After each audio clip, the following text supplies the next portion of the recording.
I woke up last week asking myself, what did I even learn this week? Hey guys, so I'm working on a project right now of trying to take care of a teaching monitor for one of our pastors here at the church. So we wanted to show content on this screen. So on this screen, we're sending different slides of text of different forms, and then our teaching pastor wanted to be able to draw on them.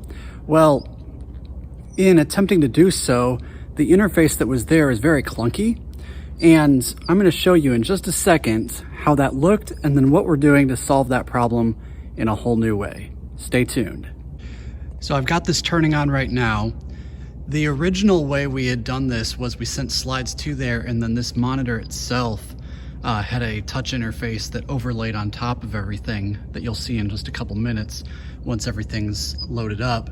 So I had an NDI network that was feeding this TV from our ProPresenter computer, and it worked, but it created some interesting dynamics. So what originally was happening, imagine this here is my content. I ran into an issue where I was trying to bring up my touch interface like that, and it took a moment to do so. So if I tap on that, tap that guy, oops. I had different interface issues like so that you just saw, and they keep happening. So I can take that, I'll do white, and I would then go and draw over my display there. Perfectly good. Problem was, I had to close that out anytime I wanted to change my content feeding the screen, and I needed to also, and I also had difficulty with that popping up consistently. In this case, it's working well, but it wouldn't be. The other issue was that it would always defaulted to this red color, so I couldn't set a color and leave it.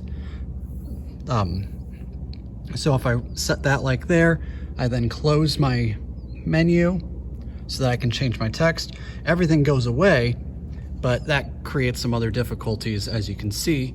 So I'm coming up with this new solution using this software called SlideDraw. And instead of using my NDI network to send content, I'm using the NDI network to be able to view what's going on to here instead. So I'm in the middle of building this out and testing this right now. I'll show you a little bit of what's happening. So go around the back of the TV here, took my lines out. I just added this line here, which is it's a coax line. It's gonna be for HDSDI cabling going through everything. And then I'm eventually going to mount this computer back on the back side of this monitor as well, right about there, and go from there. So I'm looking forward to seeing how this comes together as we proceed with everything. So here we go. Check out the finished product coming right up. So here's something really cool. I got this working in full screen mode, and I'm still in demo mode for sure, but here I'm gonna go ahead and draw a little circle on here. Works great. I can go over here, hit delete if I want to, but I don't need to, or I can go ahead and just underline a spot. And the best part is, if I run back to my booth, I can advance my slide right there, just like so. And now I can draw.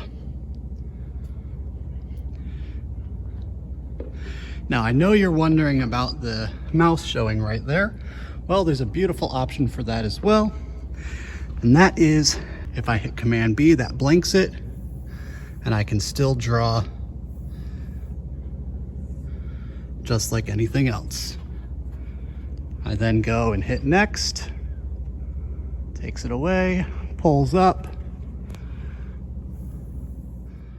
There was one other thing I wanted to do, and that was to get everything back in to our presentation software so that I could show it on a confidence monitor to be seen in the back of the room. Well, I was trying to figure out how to make this work, and I was working with this software called NDI Scan Converter. And what I found out that Scan Converter does is it detects the actual windows of open applications, not just a desktop of the computer. So I can send that out from the computer now as an NDI source, and then in ProPresenter, I get to select that as an input source that goes to my monitor. So if I go to my preferences here and go to inputs, as I'm at right there, I can select that computer as my scan converter source, and right here is what's actually showing. And that's the same window that I've selected as what's going to the teaching monitor itself, which means as something's actively being done on the teaching monitor, it'll show live on the Confidence monitor at the same time, which is really awesome. I'm looking forward to seeing this get used this week and hoping everything continues to go well, but this is definitely an awesome step to take from a technology standpoint.